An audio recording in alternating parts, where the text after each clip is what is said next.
Hello दोस्तों, law with advocate Kavita channel पर chapter 7 burden of proof की बात करेंगे। आज हम जो है 103 सेक्शन तक डील कर चुके थे। आज हम 104 से लेकर 120 तक सेक्शन डील करेंगे और आने वाले 2-3 डेज में हमारा बीएससी कंप्लीट हो जाएगा। नेक्स्ट सब्जेक्ट कौन सा चाहिए प्लीज कमेंट बॉक्स में बताएं, उससे रिलेटेड हम क्लास लेकर आएंगे। First of all section 104 simple हमें बर्डन ऑफ प्रूफ की डेफिनेशन देता है। ठीक है, बर्डन ऑफ प्रूफ नाम से ही क्लियर हो रहा है भाई, किसी भी बंदे को कुछ भी प्रूव करना है तो वो बर्डन उसी के ऊपर होगा। आप अगर अपनी बात को साबित करना चाहते हो तो आपको प्रूफ देना पड़ेगा और उस बात को प्रूव करने का बर्डन भी जो है उसी पर्सन पे होगा। अगर हम इसकी बेर एक्ट की लैंग्वेज को पढ़े तो यहाँ पर दे रखा है हुएवर डिजायर, कोई भी चाहता है कि court to give judgement as to any legal right और liability dependent on the existence of fact. भाई कोर्ट वो जजमेंट दे, वो डिसीजन दे जो एग्जिस्टिंग फैक्ट है उनको मद्देनजर रखते हुए दे, which he assert must prove that the those fact. तो उसी बंदे को, जो बंदा यहाँ पर कहता है उसी बंदे को ये साबित करना होगा कि ये वाले फैक्ट जो है एग्जिस्ट करते हैं और उसको साबित करने का बर्डन उसी के ऊपर होगा जो उस बात को मानता है। ठीक है, ये आ गया सेक्शन 104। सेक्शन 105 यहाँ पर आ गया। यहाँ पर बर्डन ऑफ प्रूफ की डेफिनेशन दे रखी है, इसको शॉर्ट फॉर्म में लिख दिया।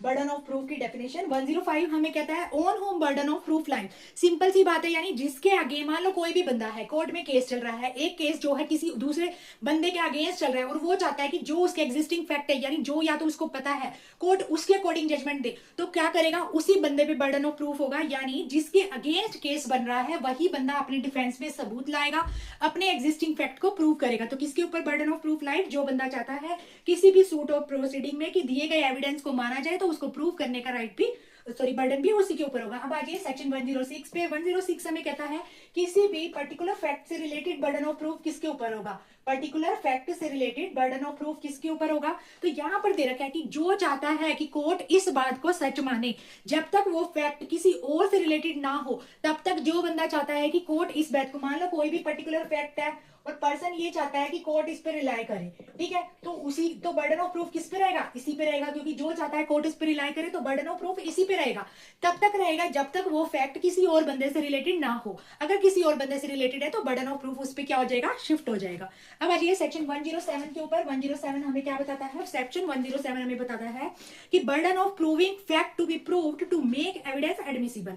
मतलब जो प्रूव्ड फैक्ट को एडमिसिबल एविडेंस बनाना चाहता है कि जो यहाँ पर फैक्ट जो है वो प्रूव्ड है, प्रूव तो हो रहे हैं, और लेकिन वो बंदा चाहता है कि कोर्ट इसको क्या करे, एडमिसिबल एविडेंस माने, मतलब इस एविडेंस को क्या माने, एडमिसिबल माने। तो यहाँ पर बर्डन ऑफ प्रूफ उस पर्सन के ऊपर हो जाएगा who wish to give such evidence. तो वो सबूत यानी वो एविडेंस जो भी बंदा देना चाहता है, बर्डन ऑफ प्रूफ उसी पे हो जाएगा उसको साबित करने का। 107 बिल्कुल सिंपल एंड इजी वे में। नेक्स्ट आ जाइए 108। 108 यहाँ पर बताता है कि बर्डन ऑफ प्रूफ, 108 हमें बताता है burden of proving that case of accuse comes within exception. यहाँ पर मान लो कोई भी बंदा है उसको एक्यूज माना गया है। सेक्शन 108 क्या कहता है कि किसी भी पर्सन को जो एक्यूज है किसी ऑफेंस का, ठीक है, तो वो अगर बंदा ये कह रहा है, मान लो कोई भी पर्सन है यहाँ पर एक्यूज है किसी भी क्राइम का, एक्यूज ऑफ ऑफेंस है, और वो बंदा ये कह रहा है कि मैं जो है पर्टिकुलर एक्सेप्शन में फॉल करता हूँ, ठीक है, तो उसको प्रूव करना पड़ेगा भाई किस एक्सेप्शन में वो फॉल करता है। यानी अपना डिफेंस जिसको चाहिए, जो बंदा कह रहा है कि मैंने ये ऑफेंस किया, भले ही जैसे मान लो किसी ने किसी का मर्डर कर दिया, ठीक है, लेकिन वो ये कह रहा है कि मैं अनसाउंड माइंड हूं, मुझे नेचर ऑफ एक्ट पता ही नहीं था, तो उसको अपना अनसाउंडनेस माइंड जो है प्रूव करना पड़ेगा। सेक्शन 108 के अंदर एक्यूज ऑफ क्राइम की बात की जा रही है। 109 को समझिए।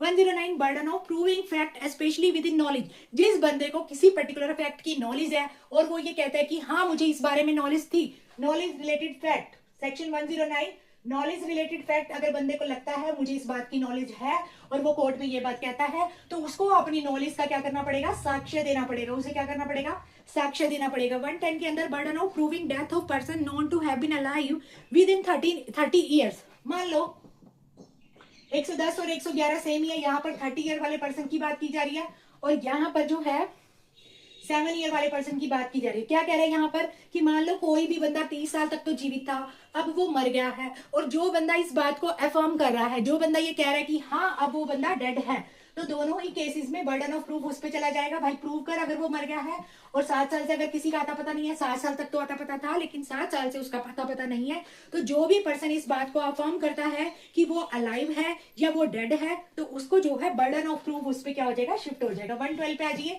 सेक्शन 112 हमें यहाँ पर बताता है burden of proof as to relationship in the cases of partner, landlord and tenant, principal and agent. जब भी क्वेश्चन अराइज होता है ना कि कोई भी पर्सन पार्टनर है, लैंडलॉर्ड है या नहीं, टीनेट है या नहीं, प्रिंसिपल है या नहीं, तो सिंपल सी बात है फ्रेंड, इसके अंदर मान लो सेक्शन 112 जो है ये रिलेशन की बात कर रहा है, या 113 यहाँ पर देखो 112 बात कर रहा है रिलेशनशिप की, लैंडलॉर्ड है, पार्टनर है, टीनेट है, ठीक है। और यहाँ पर अगर हम बात करें 113 की, तो 113 बात कर रहा है ओनरशिप की, ठीक है, 113 बात कर रहा है ओनरशिप की। तो यहाँ पर क्या है, दोनों ही सेक्शन में जो बंदा इस बात को अफर्म कर रहा है कि हाँ वो बंदा लैंडलॉर्ड था, हाँ वो पार्टनर था, हाँ उसके पास उस जगह की ओनरशिप थी, तो उसको क्या करना पड़ेगा, प्रूव करना पड़ेगा। सिंपल सी बात है, कोई 2% बात करे और मैं ये कहूँ कि हाँ मुझे पता है इस बारे में, तो मुझे प्रूव करना पड़ेगा ना भाई, मुझे कैसे पता है, कौन सा सोर्स है, कहाँ से मुझे पता चला, किससे सुना, तो मुझे अपनी बात को एग्जिस्ट करने के लिए, उसको अस्तित्व में मिलाने के लिए सबूत देना पड़ेगा, साबित करना पड़ेगा। अब आइए सेक्शन 114 के अंदर, 114 हमें कहता है proof of good faith in transaction where one party is in relation of the active confidence. यहाँ पर हम एक एग्जांपल लेते हैं कि फादर और सन का एग्जांपल लेते हैं। यहाँ पर मान लो एक फादर है या सन है, और सन ने कोई भी काम किया, ठीक है, और वो जो था उसने गुड फेथ में ट्रांजैक्शन की, ठीक है। अब यहाँ पर क्या हुआ, there is a question as to the good faith of transaction between party, party कौन हो गया यहाँ पर, सन और फादर, और one of whom stands to the other in a position of active confidence, यानी फादर जो है वो सन के एक्टिव कॉन्फिडेंस की पोजीशन में स्टैंड अप है, तो बर्डन ऑफ प्रूफ किस पे हो जाएगा, उस गुड फेथ का उसी फादर पे हो जाएगा। भाई जो मान लो फादर है, अगर अपने बच्चे की जिम्मेदारी ले रहा है तो उसको प्रूफ तो करना पड़ेगा ना, कैसे उसकी ट्रांजैक्शन गुड फेथ में थी, ठीक है। मान लो ये रैश ड्राइविंग कर रहा था, किसी को हार्म हो गया, किसी को हर्ट हो गया, किसी को चोट लगी या ग्रीवियस हर्ट हो गया, ठीक है। अब ये रैश ड्राइविंग कर रहा था, अब इसकी तबीयत खराब थी, या फिर ये रैश नहीं कर रहा था, सही तरीके से कर रहा था, इस बात का एक प्रमाण किसको देना पड़ेगा, फादर को देना पड़ेगा। क्यों, क्योंकि फादर अफर्म कर रहा है कि उसका सन जो है लायबल नहीं है। अब आइए सेक्शन 115 पे, यहाँ पर प्रिजम्पशन आ रही है। देखो 115 हमें कहता है presumption as to the certain offences.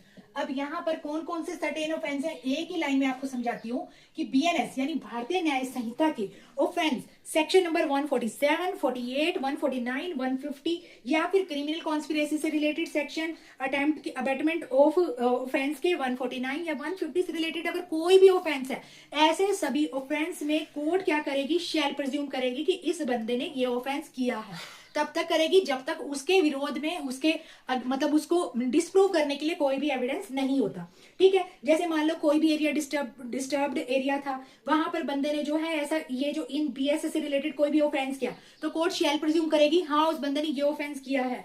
कोई भी एरिया जहां पर there has been over a period of more than 1 month extensive disturbance थी, तो it is shown that कि such person had been at a place in such area when he firearms or explosive were used। तो यहाँ पर ये सब जो section है, सेक्शन 115 में प्रिजम्पशन जो बीएनएस से रिलेटेड ऑफेंस है, वहां पर कोर्ट क्या करेगी, शेल प्रिज्यूम करेगी। अगर हम सेक्शन 116 की बात करें तो यहाँ पर क्या है कि मान लो कोई भी पर्सन है, कोई भी लेडी है, अगर उसका डिवोर्स हो गया है, ठीक है, या फिर वो अनमैरिड मदर बनी है, अगर वो बच्चा 280 डेज के बिटवीन पैदा हुआ है, यानी डिवोर्स के 280 डेज तक, या कोई अनमैरिड डॉटर जो है, या फिर मदर रिमेनिंग अनमैरिड, यहाँ पर इट्स डिसोल्यूशन, या फिर मदर रिमेनिंग अनमैरिड, तो ये कंक्लूसिव प्रूफ होगा अगर वो 280 डेज के बिटवीन पैदा हुआ कि वो बच्चा जो है लिस्टिमेट है, यानी बच्चे की लिस्टिमेट से रिलेटेड सेक्शन 116, यहाँ पर बर्थ को भी क्या किया जाएगा, शेल प्रिज्यूम किया जाएगा। अब आइए सेक्शन 117 पे, 117 यहाँ पर कह रहा है, देखो 117 और 118 दोनों ही सिंपल है, एक में मे प्रिज्यूम है, एक में शेल प्रिज्यूम है। यहाँ पर दे रखा है प्रिजम्पशन 117 कहता है अबेटमेंट ऑफ सुसाइड।